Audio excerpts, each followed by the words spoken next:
ಯೆಶಾಯ 43:1 1ನೇ ವಚನ. ಯೆಶಾಯ: ಈಗಲಾದರೂ ಯಾಕೋಬು ವಂಶವೇ, ಇಸ್ರಾಯೇಲ್ ಸಂತಾನವೇ, ನಿನ್ನನ್ನು ಸೃಷ್ಟಿಸಿ ರೂಪಿಸಿದವನಾದ ಯೆಹೋವನಿಗನ್ನುತ್ತಾನೆ. ಈ ಲೋಕದ ಸೃಷ್ಟಿಯಾದಂಥವರಿಗೆ ನಾನೇ ಈ ಸೃಷ್ಟಿ ಉಂಟು ಮಾಡಿದವನಂತ ಹೇಳಲಿಕ್ಕೆ ಯಾರಿಗೂ ಸಾಧ್ಯವಿಲ್ಲ. ಆದರೆ ಯಾರು ಮಾಡಿದ್ದವರು ಅವರು ಧೈರ್ಯವಾಗಿ ಹೇಳ್ತಾರೆ.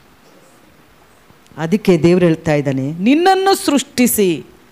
ಯಾರನ್ನು ಸೃಷ್ಟಿಸಿದ್ದಾನೆ? ನಿನ್ನನ್ನು ಸೃಷ್ಟಿಸಿ ರೂಪಿಸಿದವನಾದ ಯೆಹೋವನು ರೂಪಿಸಿದ್ದಾನೆ. ಸೃಷ್ಟಿಸಿ ರೂಪಿಸಿದ್ದಾನೆ. ಹೇಗೆ ರೂಪಿಸಿದ್ದಾನೆಂದರೆ, ನೋಡ್ರಿ, ಒಂದು ಮನೆ ಮುಂದೆ ಒಂದು ಮರ ಬೆಳೆದಿರ್ತದೆ ಅನ್ಕೋ, ಆ ಮರಕ್ಕೆ ನೀನು ಕೊಂಬೆಗಳು ಕತ್ತರಿಸದೆ ಹೋದರೆ ಹೋಗೋ ಮನೆಯ ಮಂದಿ ಎಲ್ಲಿಗೂ ಅದು ಕಿತ್ತು ಪಡಿಸ್ತಾ ఉంటుంది, ಚುಚ್ಚುತ್ತಾ ಇರ್ತದೆ. ಕೊಂಬೆಗಳೇನಾದರೂ ನೀನು ಹಂಗೆ ಬಿಟ್ಟಿದ್ದಿ ಅಂದರೆ ಹಾದಿ ಹೋಗೋರೆಲ್ಲರೂ, ಹೊರಗೋಗೋರು ಹೊರಗೆ ಬರೋರೆಲ್ಲರಿಗೂ ಅದು ಚುಚ್ಚುತ್ತೈತೆ. ಸಣ್ಣದಿದ್ದಾಗ ಓಕೆ, ದೊಡ್ಡದಾದಾಗ ಏನಾಗುತ್ತೆ? ಅದಕ್ಕೆ ಏನು ಮಾಡ್ತಾರೆ? ಅವಾಗ ಕಟ್ ಮಾಡ್ತಾ ಇರ್ತಾರೆ, ಅದನ್ನು ಮೇಲೆ ಕಳಿಸ್ತಾ ಇರ್ತಾರೆ, ಒಂದು ಆಕಾರ ಕೊಡ್ತಾ ಇರ್ತಾರೆ. ಹೌದಾ? ಗಿಡಗಳು ಎಷ್ಟು ಕಟ್ ಮಾಡ್ತೀವೋ ಅಷ್ಟು ಬೆಳಿತಿತ್ತು ಅಂತ ಹೇಳ್ತಿರ್ತಾರೆ. ಬೆಳಗ್ಗೆ ಮುಂಚೆನೇ ಕಟ್ ಮಾಡಿ ಛತ್ರಿ ಆಕಾರ ಥರ ಮಾಡ್ತಾಯಿದ್ದಾರೆ ಗಿಡಗಳೆಲ್ಲ.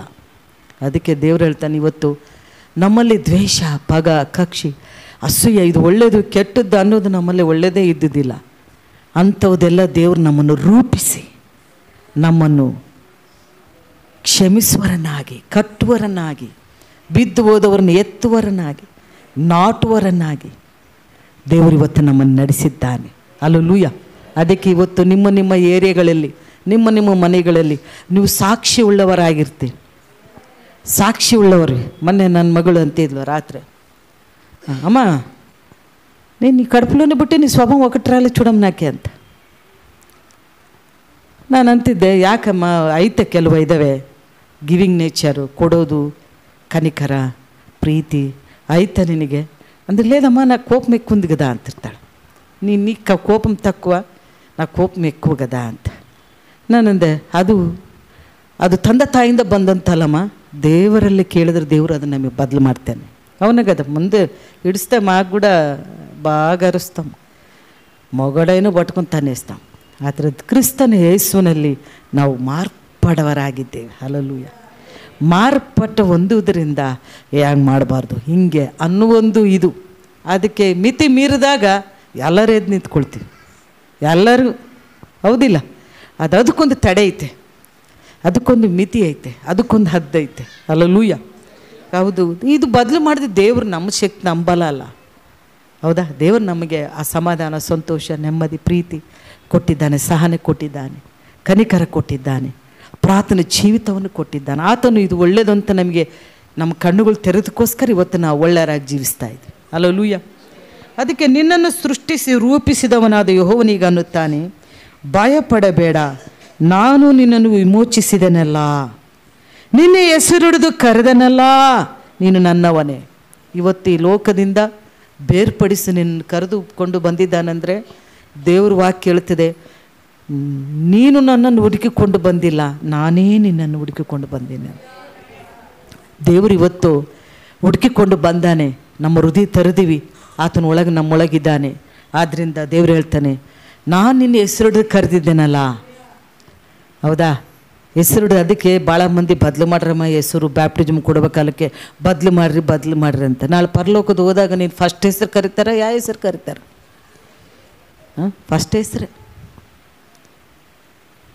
ದುರ್ಗಮ್ಮ ಅಂತ ಹೋಗ್ಬಿಟ್ಟು ನಾವು ಬೇರೆ ಹೆಸರು ಇಡ್ತೀವಿ ಅನ್ಕೋ, ದುರ್ಗಮ್ಮ ಅಂತ ಅಲ್ಲಿ ಕರಿತಿರ್ತಾರೆ ದೂತರು. ದುರ್ಗಮ್ಮಲ್ಲ, ನಾನು ದೀನಮ್ಮ ತಿಟ್ಟರು ನನ್ನ ಚರ್ಚಿನಾಗ ಅಂತ. ಹೌದಾ? ಯಾಕೆ ನಾವು ಕೆಲವೊಂದು ಹೆಸರು ಬದಲು ಮಾಡ್ತೀವಿ? ನಮ್ಮ ದುರ್ಗಮ್ಮಗೆ ದೀನಮ್ಮ ಅಂತ ಕರಿತೀನಿ ನಾನು. ಯಾಕಂದರೆ ಆಮೇಲೆ ದೀನತ್ವ, ಆ ಹೆಸರಿಗೆ ತಕ್ಕಂಥ ದೀನತ್ವ ಹೊಂದಲಿ, ಆಕೆ ಒಳಗಿರೋ ಆಯೇಷ, ಕೋಪ ಎಲ್ಲ ಇಳಿದು ಸಮಾಧಾನ ಹೊಂದ್ಕೊಳ್ಳಿ ಅಂತೇಳಿ ಹೆಸರು. ಹೌದಾ?